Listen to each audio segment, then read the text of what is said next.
This is the story of me agreeing to get an older woman pregnant and then her trying to ruin my life.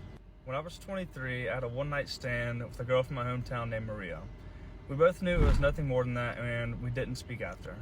Several months later, I received a text from her saying that she hadn't been lucky in love and she wanted a baby before it was too late. So she asked if I would get her pregnant and I wouldn't have to bear any responsibility, like a sperm donor. I considered it, and I first thought no, but after some time to think about it, I thought it'd be the right thing to do for someone struggling. So we filled out an ironclad agreement, and basically I wouldn't be responsible at all. A while later, she told me she was ovulating, and then a few weeks after that, she told me she was pregnant and it had worked. I went back to California for work, and we didn't speak after that. Unbeknownst to me, she contacted my family behind my back and invited them to the baby shower. They then began getting dinner or whatever regularly, and as she got to know my parents started encouraging me to be in the baby's life, and once I found out it was a little girl, I thought it was the right thing to do. I flew home to be there for the birth, and I got a tattoo of our daughter's middle name before she was born. After our daughter was born, Maria wanted us to be together and be a family, and when I said I didn't want to do that, she wouldn't let me see my daughter. My main source of income at the time was the Airbnb that I owned, and she said this a few months after she was born. I felt bad, so I let her move in for several months, rent-free.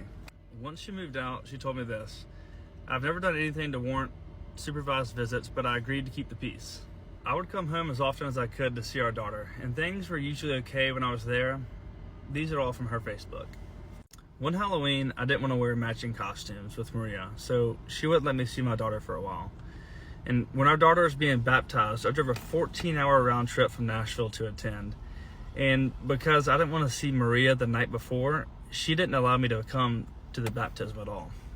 Soon after this, she served me with child support, saying that our original contract wasn't valid because our daughter didn't have a social security number yet. And I didn't fight her on it. I didn't have the time. I was living away. I ended up paying her $10,000 up front and $750 a month.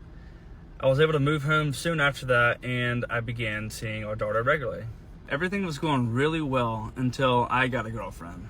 Even though she had a boyfriend who was regularly around our daughter, she said that my girlfriend couldn't be around our daughter. I was able to get our daughter for an afternoon, and Maria asked what I was doing. I told her that I was with my girlfriend and we were at Lowe's together.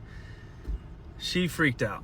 I said I'd bring her daughter back to her as soon as we were done, but instead Maria drove to Lowe's, apparently called my dad, and was running up and down the aisle screaming. I don't know what actually happened, but she was freaking out, just blowing up my phone, thinking she was in danger.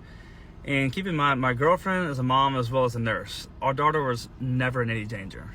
When I offered Maria and my girlfriend to get to know each other so they'd be comfortable, with my daughter being around, she immediately said no and called my girlfriend a word that rhymes with chore and refused to get to know her.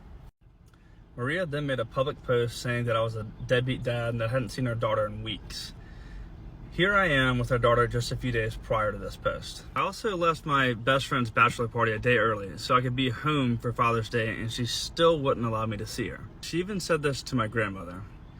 She had her friends comment mean things on my girlfriend's social media multiple times, even though my girlfriend has never been anything but nice to Maria.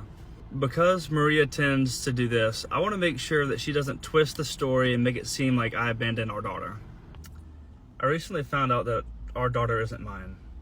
I don't know who the dad is, but I've had 2 paternity tests done, and they both say this.